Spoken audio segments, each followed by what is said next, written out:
Well, thank you for those watching this Good New World series, season 2, episode 4, which is on new exploration. So just bear with me. I want to share you presentation, which myself and my fellow world leaders, Andrea Wen and Linda Zaraya, created for our Call to Friendship Association for this month. We are member number 5, as you see there. And again, the title is New Exploration. And as with each month, we take an excerpt from the knowledge book that is relevant to this monthly podcast. So in this one, the excerpt that we took from the knowledge book, I'll just read it out. It says, in this period, if you could not complete your evolution until now through incarnations, we make you complete the evolvement of 1,000 years in 1 year by preparing you through numerous occasions for the dimension energy of the medium of evolvement. And for those that have copies of the knowledge book, it's in Fascicle 14. Title is Knowledge About Prayers. For the English version, that's on page 202.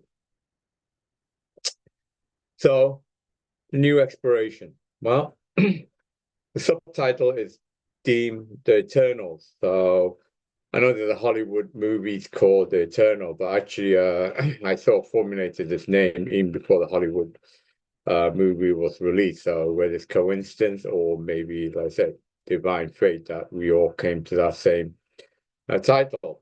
So, well, the Eternals is who I define as humanity's evolutionary descendant that will come. Like I said to you, each species will either go extinct or it will evolve into a higher state. So, yeah, the species that like crocodiles, you say, well, been around for 300 million years.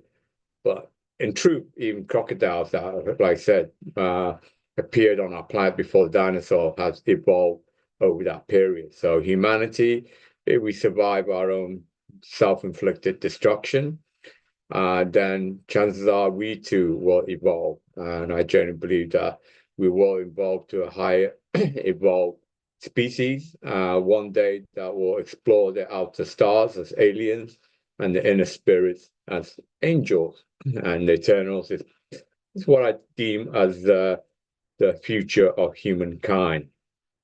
So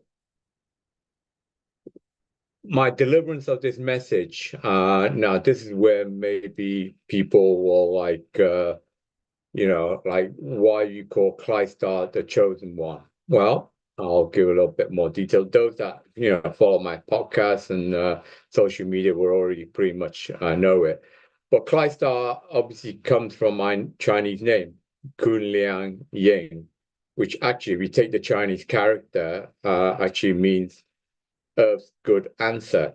So you could say I was given that name, although, like I said, when my parent gave me that name, I'm sure they didn't realize the English connotation. So again, what you call a coincidence or fate, I was given that Chinese name. So that's why I said the divine naming, blessed by the Heavenly Mother, which is in this case, you can see from this picture, it's my mother, a little baby sitting on my mother's arm. So I make no claim about no embarrassment. I am a mummy's son, So like I said to you, my mum's in heaven now, and hopefully I do good deeds here so I can join her there when it's my time to pass from here on earth. But the other reason why I'm so, call it arrogance or insane, whatever you think it is, but the name Clystar, just give you a little bit. Those that know me knows that I had my union with my beautiful and most talented wife, Andrea Wen. She's the star part, so you call it Clystar. So the name was actually developed by me in 1998 when I thought I was writing a sci-fi novel, which I call Clystar, but it's turned into this, far, far beyond just this mere novel. And 20, 30 years afterwards, we evolved into this where we are now. But when I created this novel, like I said, I didn't realize that if you actually use a mathematical algorithm called the Bible code, believe it or not, Kleist stars can actually be decoded within the sacred Torah. Now, of course, again, people say, well, this is a gimmick. The Bible code is, it's just some, it's just, although, like I say, it was actually developed by a group of mathematicians, Israeli mathematicians, I believe in 1994. So again, the scientific development of this code, this special algorithmic code. Supposedly, this code can decipher hidden secret within the Torah. Now, I used this code just a few years ago, just for the curiosity. And again, whether it's coincidence or fate, of course, I believe it is fate. I discovered that Kleist star actually appears only twice. It doesn't appear 0 times. It doesn't appear 1,000 times. It only appears twice within the sacred Torah associated with God. Again, you call that coincidence. Again, there's just too many coincidences. I believe, yeah, people win the lottery 1,000,000 to 1. So yeah, it does happen. But when you keep winning the lottery every time, it gets a bit realization that maybe it's beyond coincidence. So why it's too important? Well, again, those that follow me know that I have discovered a new science called based on the twin universe. Which again, I arrogantly state one day will win me the Nobel Prize in Physics, not because I state it, but because it's currently the only scientific theory that can explain all the cosmic unknown, including dark energy, which accounts for the expansion rate of the universe, dark matter, which accounts for the fast rotation of galaxies, accounts for the missing antimatter. It can even explain the phenomena of the ghostly phenomena of quantum entanglement. So that's where my arrogance comes in, is that it not only qualitatively explains it, but it can also quantitatively make prediction which matches experimental observation. So that's where my arrogance comes in. So again, miraculously, you use this Bible code, this mathematical algorithm, you can actually find Kleist star appearing only twice. Again, not 0 times, not 1,000 times, but only twice is it within the Torah and associated with God. And again, I posted this all over the place, so you can get your own Bible code and do your own search on it. You don't have to believe me in that.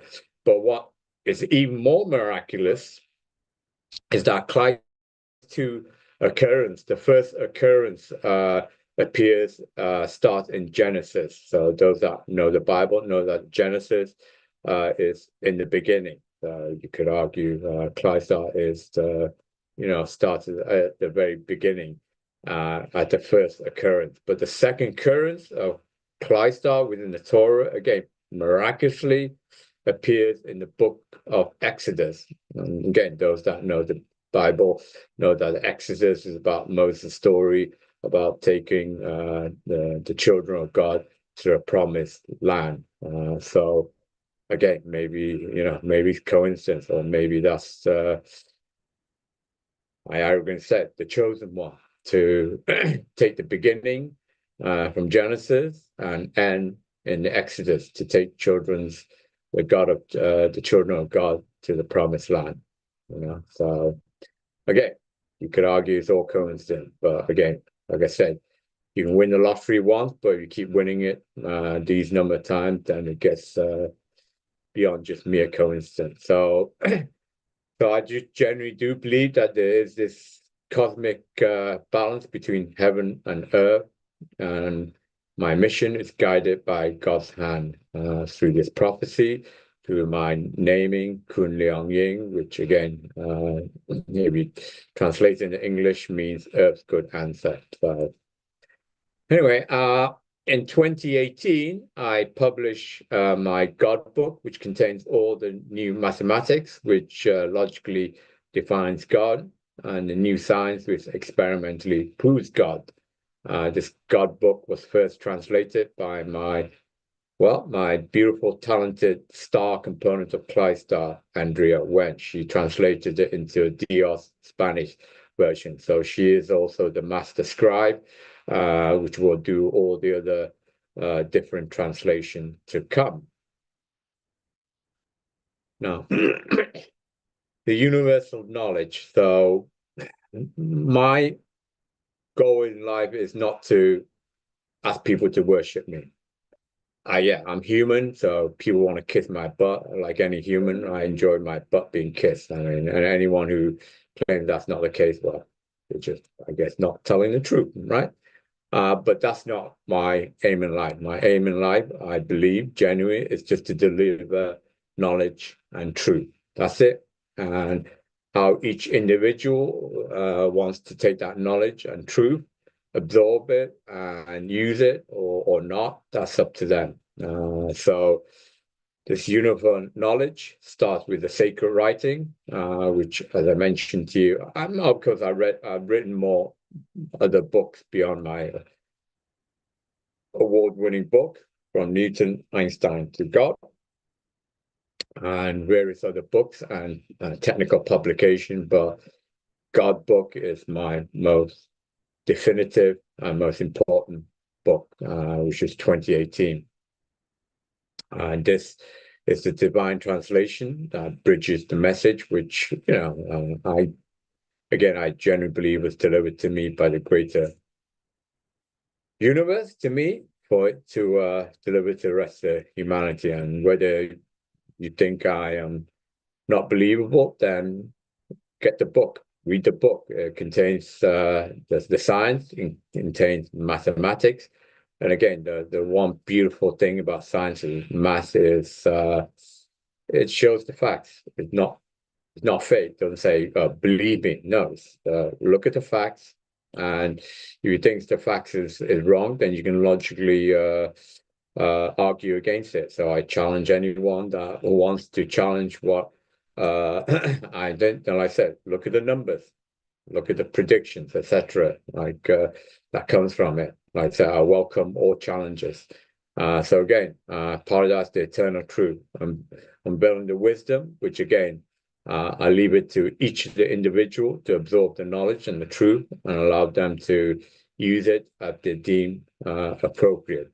So is this a labor of love? Yeah, I believe so. I'm here to serve humanity, and hopefully, like I said to you, before my time is up, I will accomplish that deed. So I'm not here just trying to do this by myself. Thankfully, I have many friends, families, and even our collective, which I created, the Sacred Circle of members. There's actually just 40 members. A lot more wants to join, but right now I've stopped at 40. The 40th member is actually Andrea Wen. So I'm the first. I co-founded this collective with Teresa Nackley and Maggie Law back in 2015. But we have many, many other partners all globally around the world. So watch this space as we accomplish this divine mission that we've been set. So I'm not going to read all this various tasks that's listed here, other than their divine purpose. And that is related to our motto of our collective, which is to achieve greatness through goodness.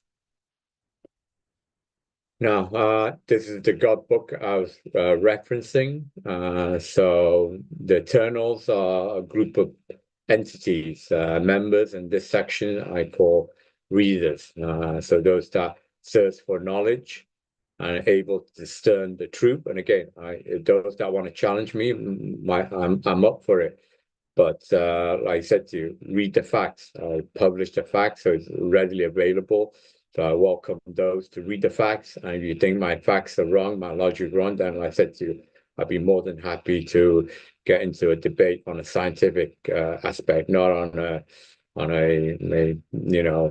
philosophical, no, on a physics-based argument. Like I said, the numbers don't lie. 2 and 2 is 4. There's those that may dispute that, but 2 and 2 is 4. So if you want to argue the numbers with me, I'm more than happy to go down that path with you. So deliverance of divine facts. And again, the enlightened path, which I believe, paving forward.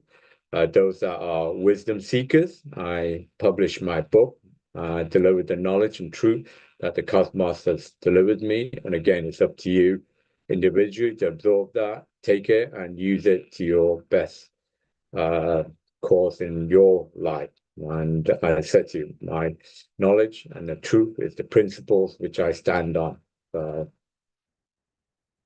And finally, one other group of the Eternals is what I call the gooders, those that do good things, guardians of the divine light. So I'll read this final section for you. So divine encoding. God writes life's code with while time crafts a story. So let me read that again. I think it's very important. So I'm certainly screwing that. God writes life's code while time crafts a story. Very beautifully said. If I say so myself.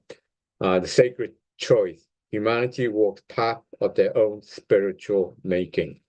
So again, the path, the destiny is for each individual to create for itself. So take the knowledge and truth that I hopefully delivered to you and use it to the best advantage for your own particular life.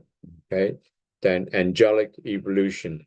So this is where the evolution comes. I generally believe that humanity will evolve into the future, which I term the eternals, and these eternals again will explore the outer stars as aliens and the inner spirits as angels and go upon this righteous journey. The good ones follow the eternal divine light. So thank you again for your patience, for listening in, and I hope you get the right message. And I send my much peace and love to you all, and my Christ blessing. Thank you very much again. God bless.